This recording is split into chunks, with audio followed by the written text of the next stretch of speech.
Headquarters, Armed Forces of the Philippines, Camp General Emilio Aguinaldo, Quezon City, 30 May 1984. General Orders Number 387. Award of the Distinguished Service Star with First Bronze Anahaw Leaf, posthumous.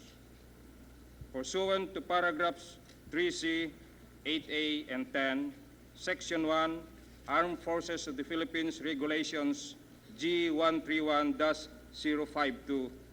This headquarters, dated 24 April 1967, the first Bronze Anahaw Leaf to the Distinguished Service Star is hereby posthumously awarded to Police Brigadier General Tomas B. Caringal, Superintendent, Northern Police District, for eminently meritorious and valuable services rendered in positions of major responsibility in the Armed Forces of the Philippines, particularly as a staff officer and provincial commander of the provinces of Iloilo, Batangas, and Albay, participating actively in the campaigns against dissidents and lawless elements. By his achievements in the many hazardous missions he performed, as intelligence officers of Task Force Spider and of the Scout Ranger Regiment, he was extended a field promotion and earned several medals, commendations, and appreciation. He has an unsurpassed record of efficiency in law enforcement, tasked to secure his areas of responsibility against depredations of criminal and subversives. As provincial commander in many provinces, he figured in 75 recorded encounters and engagement with the enemy, which resulted in the killing of no less than 150 insurgents and the capture of 250 others, effected the surrender and or return to the folds of the law of 515 lawless and misguided elements, and confiscated and captured 195 assorted firearms and ammunition. Trained and experienced in intelligence and psychological warfare, then Colonel Caringal skillfully and managed the resources at his disposal to contain, neutralize, and negate the then growing menace of insurgency and subversion that seriously threatened the peace and tranquility of the country. As an officer of the armed forces, Colonel Caringal commanded the respect and admiration of his peers and was loved by his officers and men and the people he served.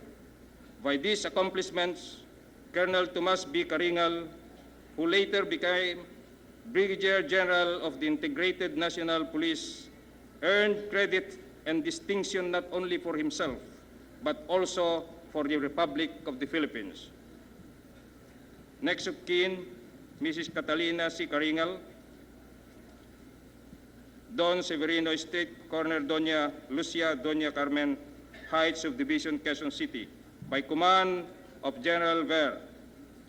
Serapio C. Martiliano, Commodore, AFP, the Deputy Chief of Staff, official sign, Sinforoso L. Duque, Brigadier General, AFP, the Adjutant General.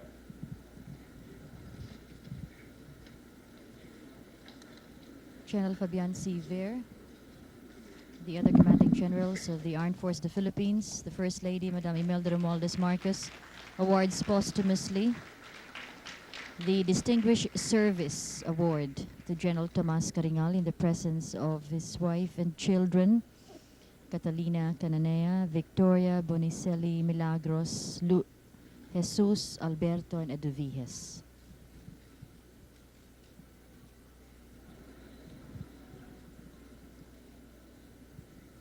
To give General Caringal the funeral of a hero, the Commander-in-Chief, His Excellency President Ferdinand E. Marcos, has approved the recommendation of General Headquarters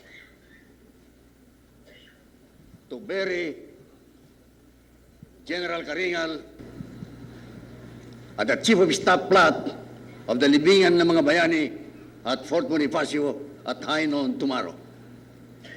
General Caringal will be the first police officer to be buried in that honored plot.